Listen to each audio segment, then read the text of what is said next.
So I know I'm far too late, but I wanted to acknowledge that I owe Michael Jackson an apology. So I was born in the 90s and I grew up with Michael Jackson as probably the biggest cultural icon of my entire life. I listened to all of his music. I was a huge fan of his basically forever. That is until I started hearing the allegations against him of sexual abuse. And generally speaking, I am a believe the victims kind of a person because I am also a survivor of sexual assault myself.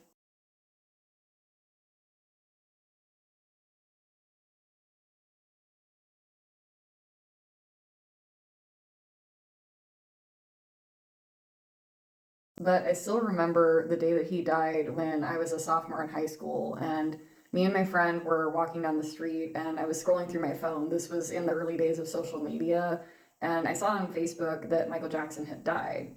And honestly, I felt something shift in the earth. But it wasn't until recently, with all of the Island Files coming out, that I really started to revisit those allegations against Michael.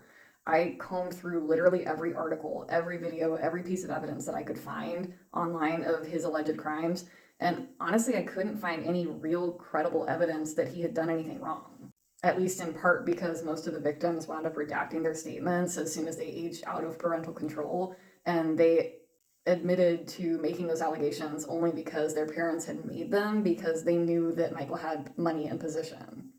As I read through more information about the years leading up to his death, I also learned just how much the music industry and even governments, as in more than one, hated him because he was singing about the real things.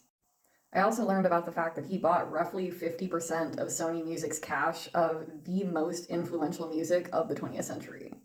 A person of color who finally had the money, the power, the position to take away some of the control from the corporate oligarchs.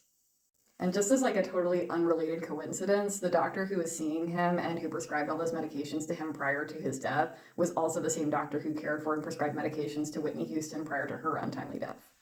This is like a totally random aside, like not related at all.